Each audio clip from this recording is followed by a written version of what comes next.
The salt-laced wind whipped Nia Washington's braids across her face as she stared out at the relentless gray expanse of the Pacific, Oakhaven, California. It was supposed to be a new beginning, a quiet coastal town where the ghosts of Detroit and the unspoken family tragedy that had driven her and her grandmother here could finally fade.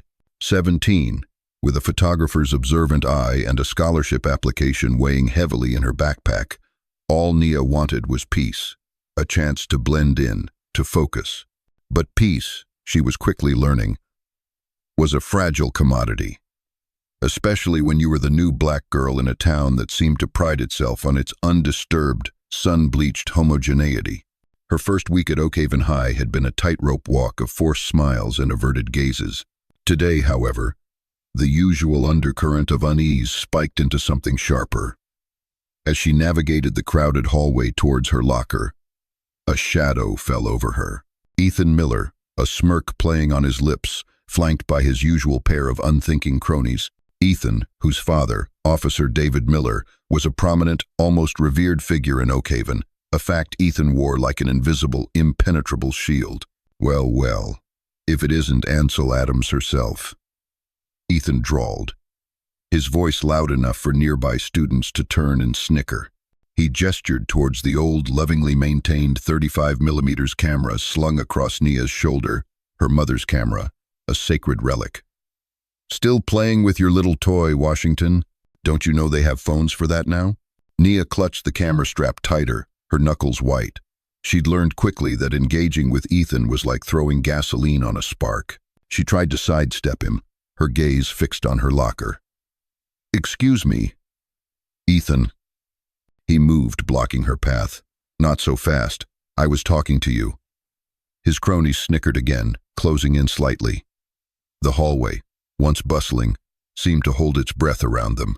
"I don't have anything to say to you," Nia said, her voice low but firm, the tremor in it barely perceptible. "Oh, but I think you do." Ethan leaned in, his breath smelling faintly of stale coffee and something else, something sour and unpleasant. "I think you need to learn some respect for the people who actually belong here." The implication, ugly and familiar, hung heavy in the air. Nia's jaw tightened. She'd faced this before, in other schools, other towns. It was a bitter, exhausting dance. Suddenly, as if on cue, Ethan accidentally bumped her arm. Hard, Nia stumbled, the camera swinging precariously. She managed to catch it, but the annoyance in her chest flared into a hot, protective anger. "Watch it, Miller," she snapped, her voice sharper than she intended. Ethan's smirk vanished, replaced by a flicker of surprise, then a dark amusement. "Oh, the little photographer has claws, does she? Maybe we need to teach her some manners, boys." Before Nia could react, before the few students still lingering could process what was happening, Ethan's hand shot out, not towards her, but towards the lens of her mother's camera. A sickening metallic crunch. The world seemed to stop. Nia stared, horrified, as Ethan twisted the lens cap with a deliberate, cruel force, then yanked it off, the threads screeching in protest. He tossed it dismissively onto the floor. "Oops." Butterfingers, the casual malice in his eyes, the snickers from his friends, the shattered piece of her mother's legacy at her feet. It was too much. But before the despair could fully engulf her, a different, colder emotion surfaced. A quiet, steely resolve. As Nia bent to retrieve the damaged cap, her eyes met Ethan's. There was no fear in her gaze now, only a chilling focus that made him, for a fleeting second, uncomfortable. He didn't know that this act of petty cruelty had just set something in motion, something he and his powerful father would come to regret. Later that evening, as Nia sat in her small, sparsely furnished room, the salty air a poor substitute for the familiar city sounds she missed, her grandmother found a small, folded piece of paper slipped under their front door. No envelope, no signature, just a few hastily scribbled words. "Be careful. Some storms are best left undisturbed in Oakhaven." Nia looked at the note, then at the damaged lens cap in her hand. The town's welcome had been anything but peaceful, and the storm, she realized with a shiver, might have already begun. The anonymous warning note did little to soothe Nia's already frayed nerves.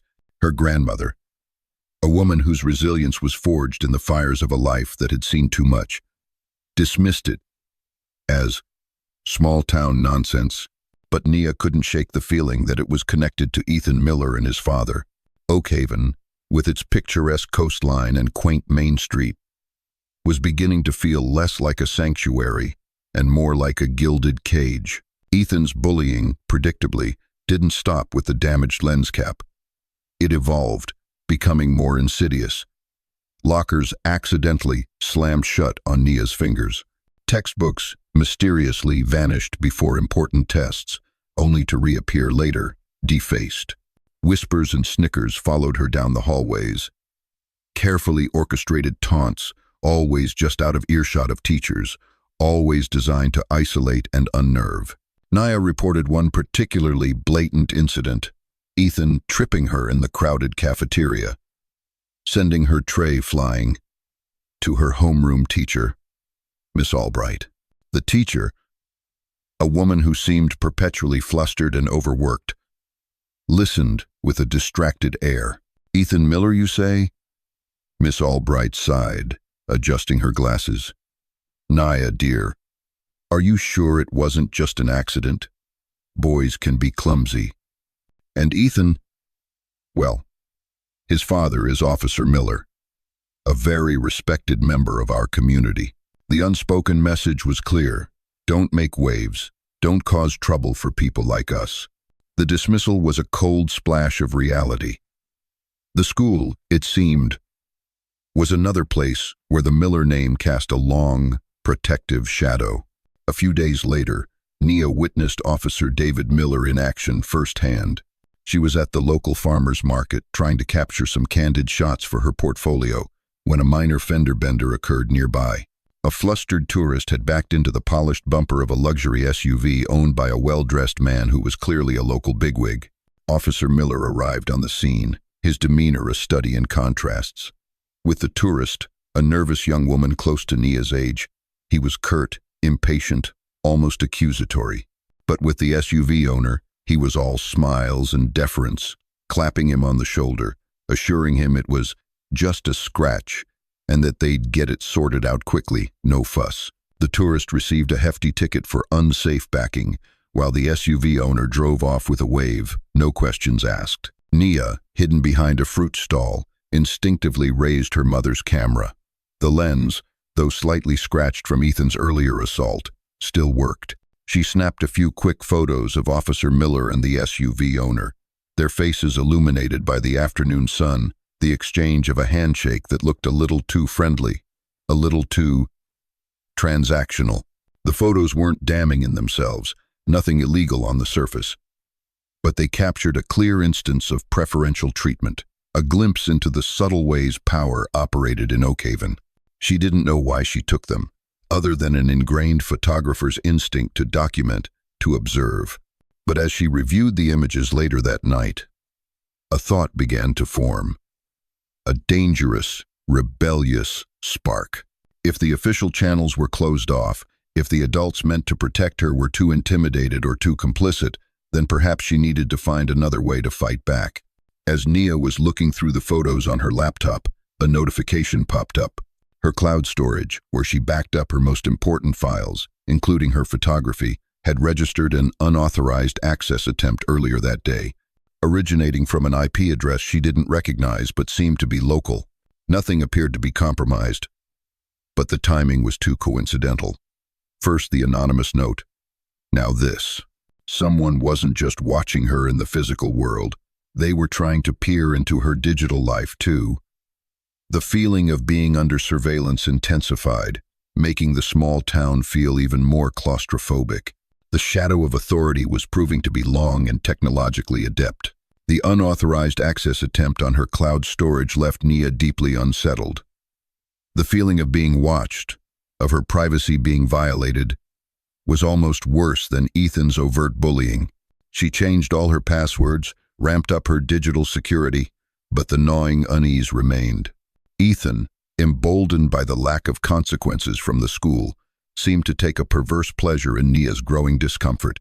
His taunts became more personal, his actions more brazen. One afternoon, during a crowded pep rally in the school gym, Nia left her backpack unattended for a few minutes to use the restroom. When she returned, she found it unzipped. Her mother's camera, which she always kept carefully padded inside, was gone. Panic seized her. She frantically searched, her heart pounding, ignoring the curious stares of other students. It wasn't just a camera. It was her last tangible link to her mother, filled with irreplaceable memories. She spotted Ethan and his crew smirking near the bleachers. Marching over, her voice trembling with a mixture of rage and desperation, she confronted him. "Where is it, Ethan? Where's my camera?" Ethan feigned innocence, an exaggerated, theatrical look of surprise on his face. "Camera? What camera, Washington? Lost something?" His friend snickered. "You know what I'm talking about, Miller. Give it back." Nia's voice rose, attracting more attention. Temper, Ethan said, his eyes cold. "Maybe if you learned to be a little more respectful, things wouldn't go missing." He then found the camera tucked under the bleacher near him, but not before deliberately stepping on it. A sickening crunch echoing in the suddenly quiet gym. He picked it up, the body now cracked, the lens shattered beyond repair. "Oh, look what I found," he said, holding it out to her with mock sympathy. "Looks like someone was careless. Such a shame. Old junk like this, probably not worth much anyway." That was it, the breaking point. The sight of her mother's camera, her precious memories, so callously destroyed, unleashed a torrent of grief and fury within Nia. Tears streamed down her face, but they were tears of an anger so profound it left her momentarily speechless. The laughter of Ethan's friends, the indifferent or amused faces in the crowd, it all faded into a dull roar. She snatched the broken camera from his hand, the sharp edges of the shattered lens digging into her palm. For a moment, she wanted to lash out, to use the years of pent-up frustration and hurt, to make him feel even a fraction of her pain. But then, another image surfaced. The warning note, the suspicious IP address. This wasn't just about Ethan. This was bigger, more calculated. Clutching the remnants of her camera, Nia turned and walked out of the gym, the jeers and laughter following her like a physical blow. She didn't go home. Instead, she found herself walking aimlessly, ending up at the small, usually deserted public library. It was there, amidst the dusty shelves and the comforting smell of old books, that she saw Liam, the quiet, tech-savvy classmate who always seemed to be observing everything from the sidelines. He was hunched over a computer, typing furiously. He looked up as Nia approached, his eyes widening slightly at her tear-streaked face and the mangled camera in her hands.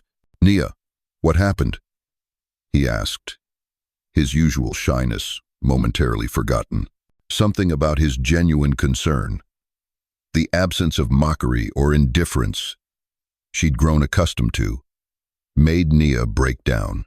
The whole story tumbled out. The bullying, the teacher's apathy, Officer Miller's veiled threats, the anonymous note, the feeling of being watched, and now, the destruction of her camera. Liam listened intently, his expression growing more serious with each word. When she finished, he was silent for a long moment. Then, he said, "I believe you, Nia. And I think I know what you mean about being watched." He hesitated, then continued, "Ethan, he's not just a school bully. His father, they have ways of making life difficult for people they don't like. I've seen it happen before. My own family, we had a small business dispute with someone Officer Miller was friendly with. Suddenly, we were getting all sorts of random inspections, permits delayed. We almost lost everything." His admission, the shared experience of being targeted by the Millers' influence, forged an instant, unspoken bond between them. Nia wasn't alone. And Liam, it turned out, had his own reasons for wanting to see the Millers held accountable. As they talked, Liam's eyes drifted to the broken camera in Nia's lap.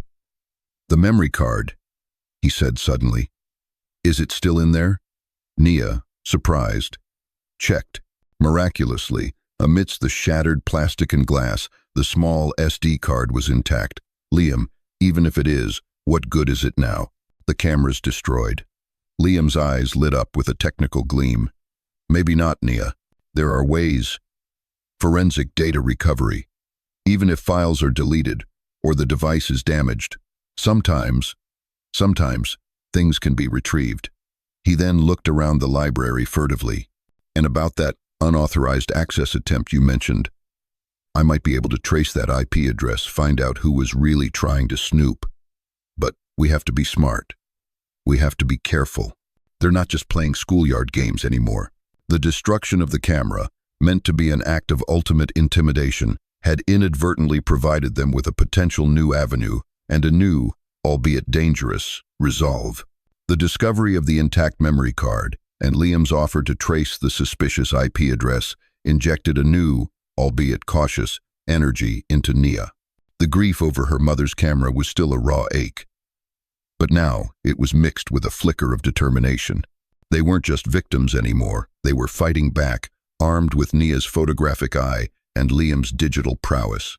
Their investigation became a clandestine operation, conducted in hushed tones in the back of the library, in coded messages exchanged online, and during furtive meetings after school in out-of-the-way spots. Liam, a veritable wizard with computers, set to work trying to recover any potentially deleted files from Nia's memory card. He also began the painstaking process of tracing the IP address that had attempted to access Nia's cloud storage. Nia, meanwhile, became even more observant. Her remaining older digital camera became her constant companion. She started documenting Ethan's behavior more systematically. Not just his direct bullying of her, but his interactions with other students, his casual arrogance, the way he seemed to move through the school without any fear of consequence. She also kept an eye on Officer Miller, discreetly photographing his patrol car in unexpected places, noting his interactions with certain townspeople, building a visual log of his presence and influence. They knew they were taking a risk. The feeling of being watched hadn't dissipated. Nia often caught Ethan or his friends staring at her with a new, calculating intensity. Once, she found the tires of her grandmother's old bicycle slashed. Another time, Liam's school locker was mysteriously jammed shut for an entire day. These were small, deniable acts of intimidation, but they served their purpose, keeping Nia and Liam on edge. Liam's work on the IP address hit a dead end initially. It was masked, routed through a series of proxy servers. They're either very good, or they have access to resources. A typical high school bully wouldn't.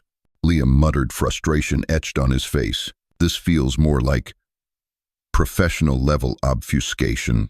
The memory card, however, yielded something unexpected. Liam managed to recover a series of recently deleted photos. Most were innocuous. Street scenes. Portraits Nia had taken. But a few, taken just days before the camera was destroyed, were of Officer Miller. Not the ones from the farmer's market, but new ones Nia hadn't even realized were still on the card. She had been experimenting with a telephoto lens and had, on a whim, taken a few long-distance shots of Officer Miller meeting with two unidentified men in a secluded parking lot behind a closed-down diner on the edge of town. The meeting looked secretive, brief. The men exchanged a small, thick envelope. "This is interesting," Liam said, zooming in on the grainy images. "It doesn't prove anything definitively, but it's certainly suspicious. Who are these guys? What was in that envelope?" As they were examining these newly recovered photos, Liam's laptop, which was connected to the library's Wi-Fi, suddenly went dark. A blue screen flashed. Then nothing. He tried to reboot it, but it was completely unresponsive. "What the?" Liam exclaimed, his voice a mixture of shock and dawning horror. "It's bricked, completely fried." He looked at Nia, his eyes wide. "That's not a coincidence, Nia. Someone knows we have these photos. Someone just remotely wiped my hard drive. Or worse." The invisible eyes weren't just watching. They were actively sabotaging their efforts, demonstrating a reach and technical capability that was far more sophisticated and dangerous than they had ever imagined. Liam's fried laptop was a sobering escalation. The message was clear. They were treading on dangerous ground, and their adversaries were capable of more than just schoolyard intimidation. Fear, cold and sharp, began to creep in, but with it came a stubborn refusal to back down. They had seen something. Someone powerful wanted to keep hidden. They moved their operations offline as much as possible, using burner phones for communication and meeting in even more secluded locations. The library, once a safe haven, now felt exposed. Just when they were feeling most isolated, an unexpected offer of help arrived. Miss Henderson, a young, idealistic English teacher who had only joined Oakhaven High that semester, approached Nia after class one day. She had a reputation for being observant and for not always towing the unofficial "don't rock the boat" line favored by some of the more established faculty. "Nia," Miss Henderson said quietly, her eyes kind but serious, "I couldn't help but notice. Things have been difficult for you. And I've seen Ethan Miller's behavior. It's not right." She paused, then added, "If there's anything I can do, anything at all, please let me know. Some of us here still believe in doing the right thing, even if it's not always the easiest." Nia was wary at first. After the laptop incident, trusting anyone felt like a risk. But there was a sincerity in Miss C. Henderson's voice, a quiet courage in her gaze, that made Nia take a chance. She, along with Liam, cautiously shared some of what they had uncovered, without revealing the full extent of their suspicions or the more dangerous evidence. Miss Henderson listened intently. While she couldn't directly access police files, she did have access to school records.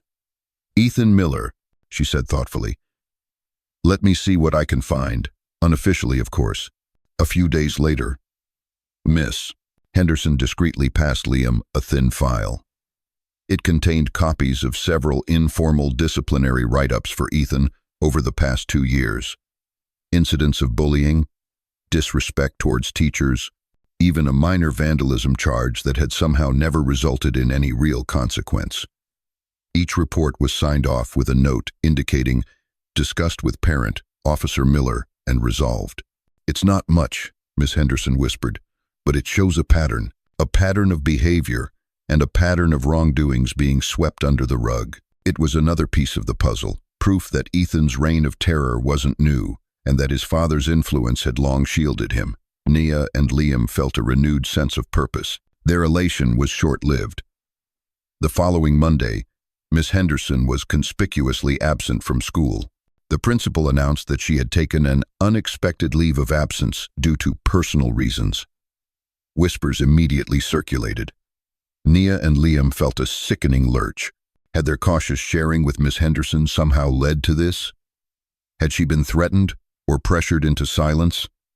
The file she had given them suddenly felt like a dangerous, radioactive object. Their one potential ally within the school system had vanished, and the chilling implication was that the Millers' network of influence, or their capacity for intimidation, extended even further than they had feared. It also raised a horrifying question. Who, if anyone, could they truly trust? Was someone they thought was on their side, perhaps even another student or faculty member they had spoken to, secretly feeding information back to the Millers? The sense of paranoia, of hidden betrayals, intensified. Miss Henderson's sudden leave of absence was a clear message. Nia and Liam knew they couldn't rely on anyone within the Oakhaven school system, perhaps not even within the town itself, where Officer Miller's influence seemed pervasive. The fear was a constant companion now, but it was a fear mixed with a cold, hard anger. They had come too far, risked too much, to back down. "We can't let them silence us like they silenced Miss Henderson," Nia said to Liam, her voice tight with emotion. "If we can't fight them from the inside, we fight them from the outside." Liam, though visibly shaken by the recent events, nodded in agreement. His tech skills, which had been a liability when his laptop was fried, could also be their greatest weapon. "An anonymous blog," he suggested, "untraceable, if I set it up right. We can leak the information we have, bit by bit. The school disciplinary reports on Ethan, the photos of Officer Miller at the farmer's market, maybe even a heavily redacted version of the parking lot photos, if we can't prove what was in the envelope. Create a buzz, get people talking, asking questions. It was a risky strategy. If discovered, the repercussions could be severe. But it was also their only remaining option to bypass the local gatekeepers of information.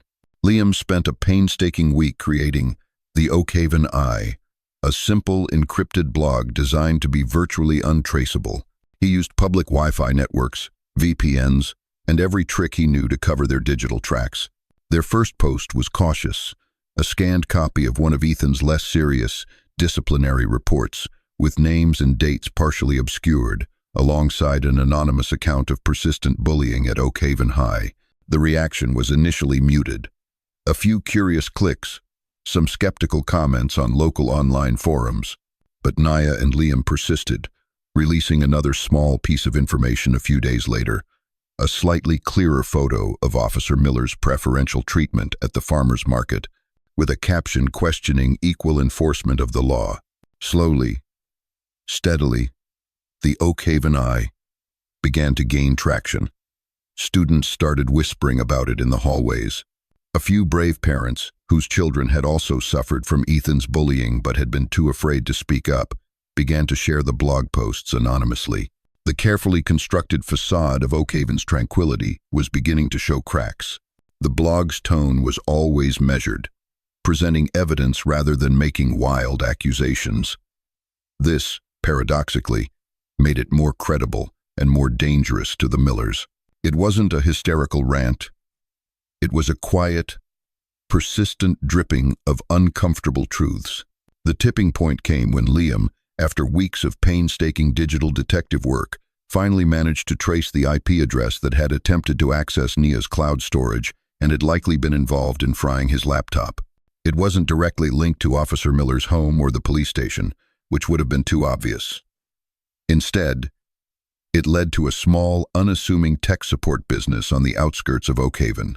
A business that, with a little more digging by Nia, who remembered seeing the owner's car at a town event Officer Miller had also attended, was discovered to have Officer Miller's brother-in-law as its owner. This connection, though circumstantial, was damning. It suggested a level of premeditation and a willingness to use family connections to engage in potentially illegal surveillance and sabotage. Nia and Liam were about to post this explosive new finding on the Oakhaven Eye, a post they believed could finally force a real investigation. But just as Liam was about to hit publish, a news alert flashed across their screens. Officer David Miller, in a hastily arranged press conference at the Oakhaven Police Department, flanked by the mayor and the chief of police, was addressing the vicious and unfounded rumors circulating online. He spoke eloquently about his dedication to the community, his love for his family, and the pain these cowardly, anonymous attacks were causing. He denounced the Oakhaven Eye as a malicious smear campaign orchestrated by individuals with a hidden agenda, and then, looking directly into the camera, he announced that the NOPD, in conjunction with state authorities, was launching a full investigation to uncover and prosecute those responsible for these defamatory and potentially criminal online activities. The threat was no longer veiled. It was a public declaration of war. Nia and Liam stared at the screen, the unpublished blog post suddenly feeling like a ticking bomb in their hands. They had poked the hornet's nest, and now the hornets were swarming, armed with the full power of the law. Officer Miller's public denouncement and the threat of legal action sent a chill through Nia and Liam. The power of the state, once an abstract concept, now felt like a very real and immediate danger. The Oakhaven Eye blog, their only weapon, had been effectively neutralized, at least for the moment. Publishing the information about Miller's brother-in-law now seemed reckless, almost suicidal. They retreated, going dark online, their secret meetings becoming even more infrequent and fraught with paranoia. The small bubble of support they had felt from the online community seemed to deflate under the weight of Miller's official condemnation. Whispers at school turned from curious speculation about the blog to nervous apprehension about who might be targeted by the NOPD's investigation. Just as despair began to set in, a new, unsigned email appeared in the encrypted account Liam had set up for the Oakhaven Eye. It was short, cryptic, and immediately set off alarm bells. I know what Miller did. I have proof. Real proof. The kind that can't be denied. Meet me. Old Cannery, Pier 7, midnight Friday. Come alone. Trust no one else. Nia's first instinct was a resounding number. It screamed, trap. After the attempted intimidation that led to Miss Henderson's departure and the laptop incident, they were hyper-aware of the dangers. Liam was equally skeptical. This is too much like a B-movie plot, Nia. Come alone, midnight, deserted pier. It's practically a neon sign saying danger, but the promise of real proof was a tantalizing lure. The evidence they had gathered so far, Ethan's bullying, Miller's preferential treatment, the suspicious IP address, was mostly circumstantial. It painted a picture, but it wasn't a smoking gun. If this anonymous contact truly had something definitive, it could change everything. What if it's real, Liam? Nia argued, a desperate edge to her voice. What if this is our only chance to get something that can actually take him down, something that can't be dismissed as a smear campaign? They debated it for days. The risk was enormous. But the thought of Officer Miller getting away with everything, of Miss Henderson's career potentially ruined for nothing, was equally unbearable. They decided they couldn't ignore it, but they wouldn't walk into it blindly. Liam, using his tech skills, devised a plan. He would go to the meeting, wired for sound, and with a live GPS tracker monitored by Nia from a safe distance. He also set up a dead man's switch. If he didn't check in with Nia at predetermined intervals, a prepared data packet containing all the evidence they did have, including the information about Miller's brother-in-law and the tech company, would be automatically sent to David Carter, the investigative journalist they had previously researched, or a similar out-of-town journalist, and to a national civil liberties organization. The old cannery on Pier 7 was a dilapidated, ghostly structure, silhouetted against a moonless sky. The air was thick with the smell of salt and decay. Liam, heart-pounding, approached the designated meeting spot, a crumbling loading dock. A figure emerged from the shadows. Not Officer Miller, not Ethan. It was someone they hadn't considered. Mr. Henderson, the husband of the teacher who had taken a sudden leave of absence. He looked disheveled, his eyes darting around nervously. "You came?" Mr. Henderson said, his voice hoarse. I wasn't sure you would." "You have proof about Officer Miller?" Liam asked, trying to keep his voice steady. "Yes," Mr. Henderson said, pulling a thick envelope from his jacket. "My wife. They threatened her. Told her to keep quiet or lose her job. Maybe worse. She saw things, heard things, about Miller and some business dealings he has with a local developer, a man named Thompson, who always seems to get his permits approved no matter what corners he cuts. She had notes, copies of emails." He thrust the envelope at Liam. "Take it. Do something with it. We can't. We're too scared. We're leaving Oakhaven tomorrow." Just as Liam took the envelope, the sound of approaching footsteps echoed from the end of the pier. Two figures, larger and more menacing than Mr. Henderson, were heading their way. It wasn't Miller or Ethan.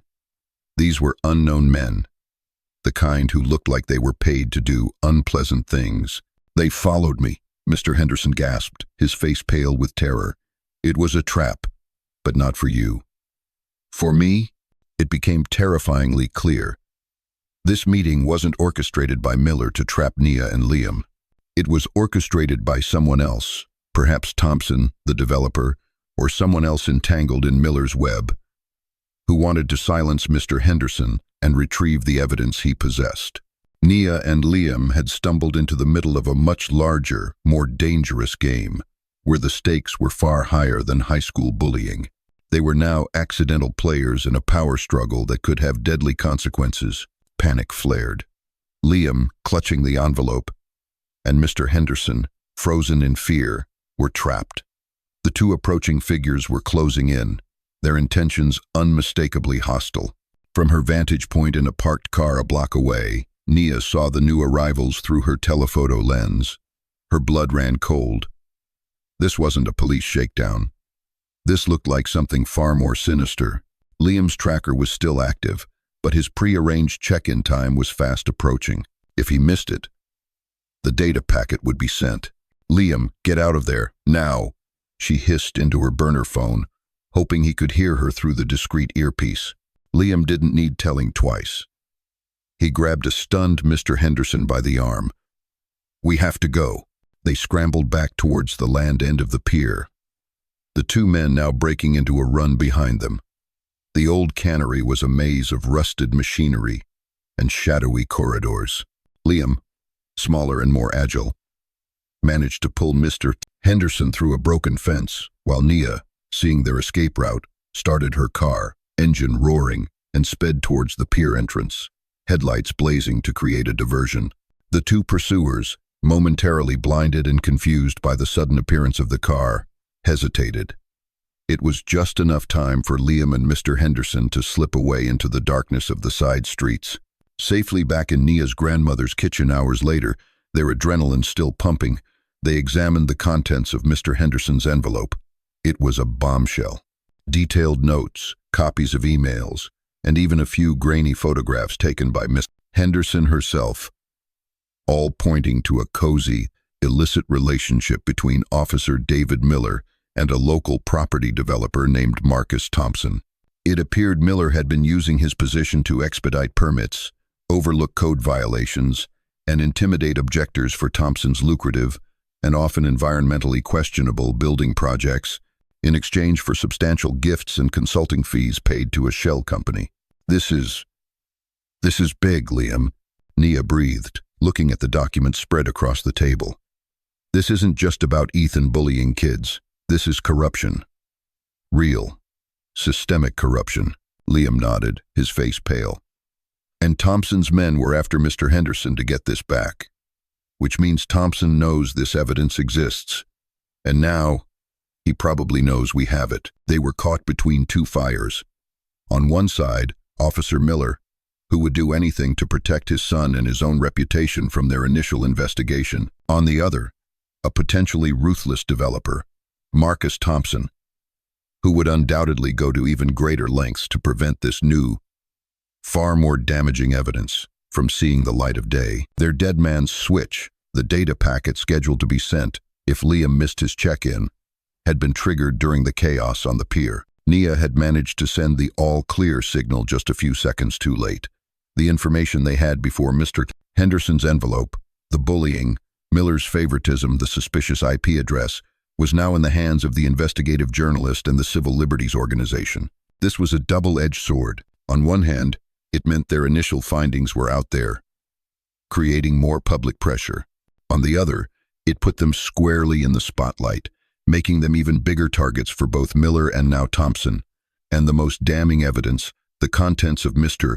Henderson's envelope, was still only with them.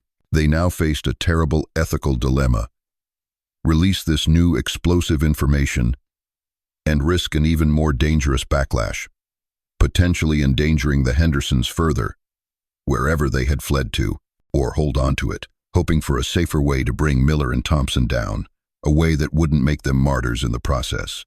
The stakes had just been raised to a terrifying new level. The weight of Mr. Henderson's evidence and the activated dead man's switch pressed heavily on Nia and Liam.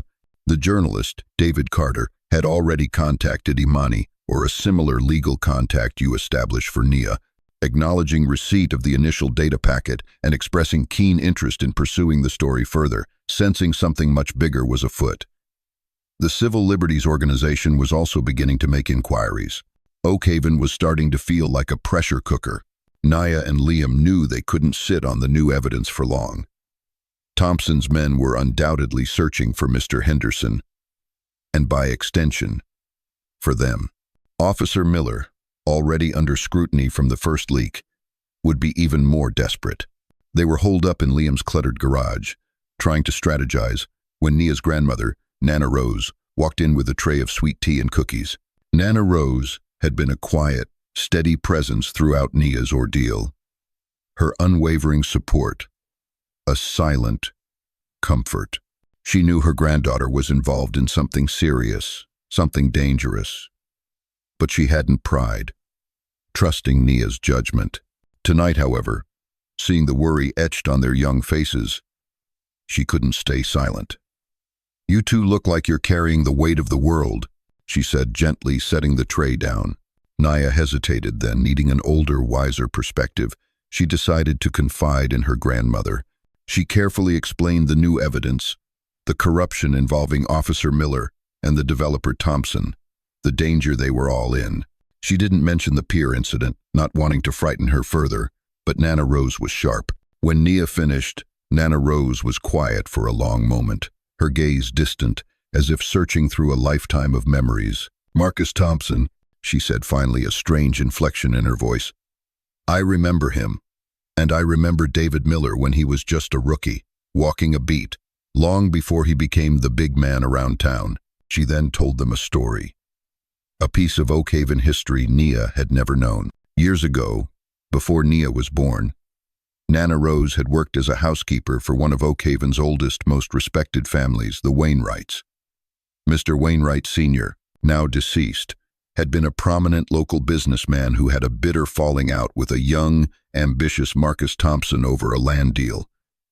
Thompson, even back then, was known for his aggressive tactics. Mr. Wainwright always said Thompson was a snake, Nana Rose recalled, and he always suspected a young Officer Miller was a little too friendly with Thompson, even back then. There was some kind of investigation, very quiet, into a zoning variance Thompson got. Nothing ever came of it. Mr. Wainwright was convinced Miller had helped bury it. Nana Rose then went to an old trunk in the corner of the garage, rummaging through faded letters and photographs. She pulled out a small, worn ledger. "Mr. Wainwright was a meticulous man," she said. "He kept records of everything.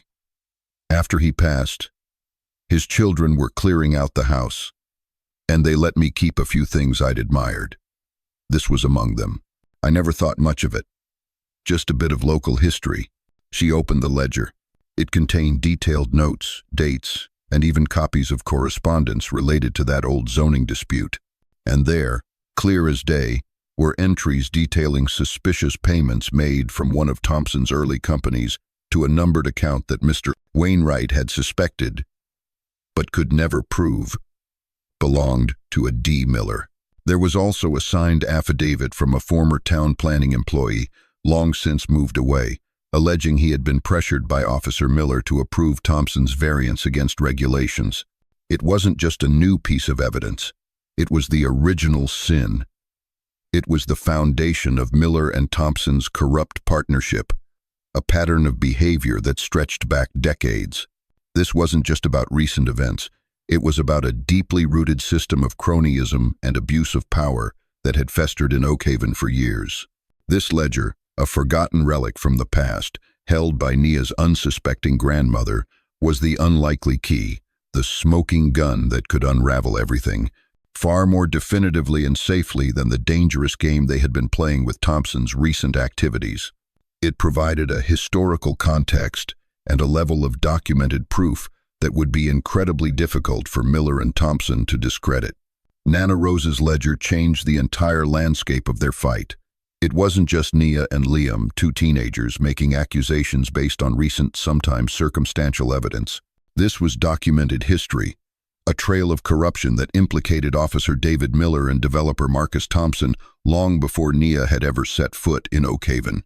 With renewed vigor and a far more substantial arsenal, Nia, Liam, and Nana Rose, who, despite her age, showed a surprising fire and determination, contacted David Carter, the investigative journalist. They also brought Mr. Sam Green, or a similar trusted legal advisor you establish for this phase, fully into the loop regarding the new explosive evidence. Carter, a seasoned journalist, immediately recognized the significance of the ledger and Mr. Henderson's documents. This was no longer just a story about police misconduct and bullying. It was a potential expose of systemic corruption at the heart of Oakhaven. He began a thorough, corroborative investigation, cross-referencing names, dates, and company records. The Civil Liberties Organization, armed with the initial data packet and now alerted to the deeper implications, also began to exert pressure on state-level oversight agencies. The publication of Carter's multi-part investigative series, Oakhaven's Shadow Dealings, was an earthquake. It meticulously laid out the connections between Miller and Thompson, using the ledger, Mr. Henderson's notes, anonymized to protect him, and newly uncovered public records Carter had unearthed. The series painted a damning picture of favors exchanged, regulations bent, and dissent silenced. Nia's initial story of bullying by Ethan and Officer Miller's attempt to cover it up now served as the recent, relatable flashpoint that brought decades of quiet corruption into sharp focus. The reaction in Oakhaven was immediate and intense.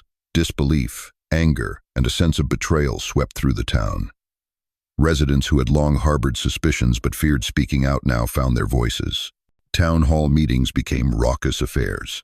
The local NOPD was inundated with calls for Miller's resignation and a full, independent investigation. Under immense pressure from the public, the media, and now state authorities, who had launched their own probe based on Carter's findings and the Civil Liberties Organization's complaint, the Oakhaven police chief had no choice but to suspend Officer David Miller indefinitely pending the outcome of the state investigation. Ethan Miller, stripped of his father's protective influence and facing the ire of the entire school, was also handed a severe disciplinary action by the school board, including a lengthy suspension and mandatory counseling. However, just as it seemed a semblance of justice was within reach, Marcus Thompson, the developer, a man with deep pockets and a ruthless streak, retaliated. He didn't go after Nia or Liam directly this time. Instead, he filed a multi-million-dollar defamation lawsuit against David Carter and his news outlet, and, in a shocking move, against Nana Rose, claiming the ledger was a forgery and her recollections were malicious lies. It was a classic slap suit, strategic lawsuit against public participation, designed to intimidate, silence, and financially cripple those who dared to expose him. The earthquake in Oakhaven had produced a dangerous aftershock, and the fight was far from over. The defamation lawsuit was a brutal blow. Nana Rose, a woman of modest means, was terrified. The prospect of ruinous legal fees and a public character assassination campaign was a heavy burden. Nia and Liam felt a crushing weight of responsibility. Had their pursuit of justice inadvertently put Nia's beloved grandmother in harm's way? But Oakhaven, now awakened and enraged, did not stand idly by. A Defend Nana Rose and Free Press Fund was spontaneously organized by community members, teachers, and even some local business owners who had their own quiet grievances with Thompson. Donations poured in. Pro bono legal aid organizations, alerted by the Civil Liberties Group, stepped forward to represent Nana Rose and David Carter against Thompson's aggressive legal team. The lawsuit, intended to silence, instead became another rallying point. It exposed Thompson's bullying tactics to an even wider audience. For Nia, the months that followed were a whirlwind of media attention, which she mostly tried to deflect towards the broader issues, legal consultations, and community organizing. She had to testify in depositions related to the lawsuit, reliving not only her own experiences but also defending her grandmother's integrity. Ethan Miller, in the absence of his father's power, became a surprisingly subdued figure at school. The swagger was gone, replaced by a sullen quietness. Some students still ostracized him, but Nia, remembering her own desire for a fresh start, made a point of not participating in any form of retribution. She simply ignored him, focusing on her studies and her growing role as an advocate for student rights within Oakhaven High. She and Liam, with the school's now enthusiastic support, formalized their Oakhaven High concept into an official student-run transparency initiative, teaching others how to use research and media to hold power accountable. The state's investigation into Officer David Miller moved forward, albeit slowly. The ledger, Mr. Henderson's documents, now submitted officially by Carter's legal team, and the testimony of the former town planning employee, whom Carter had tracked down, formed a powerful case. There were moments of profound joy, like when Miss Henderson, feeling safer now, returned to Oakhaven and tearfully thanked Nia and Liam. There were moments of quiet satisfaction when small positive changes began to ripple through the town's administration. But there was also the ongoing stress of the lawsuit, the constant awareness that powerful forces were still working against them. Nia learned that justice wasn't a single climactic event, but a grueling, often frustrating process. The camera, once a source of pain, became her ally again. She documented the community meetings, the fundraisers, the faces of ordinary people standing up for what was right. Her photography was no longer just an art form. It was a form of witness. After nearly a year of legal wrangling, Marcus Thompson's defamation lawsuit against Nana Rose and David Carter crumbled. The evidence in the ledger was too strong, Nana Rose's testimony too credible, and Carter's journalistic integrity too solid. Facing mounting legal costs and increasingly negative public perception, Thompson quietly dropped the suit. It was a significant victory for free speech and community activism. Shortly thereafter, the state investigation concluded. Officer David Miller was found guilty of multiple counts of corruption, abuse of power, and obstruction of justice. He was stripped of his pension and faced criminal charges, leading to a conviction and a prison sentence. The corner hidden behind the badge had finally been exposed to the harsh light of day. Ethan Miller, having witnessed his father's downfall and subjected to the school's disciplinary process and counseling, remained a changed, more subdued individual.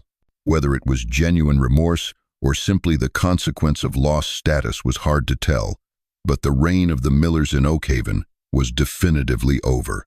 Nia Washington graduated from Oakhaven High with honors, not just academically, but as a recognized community leader.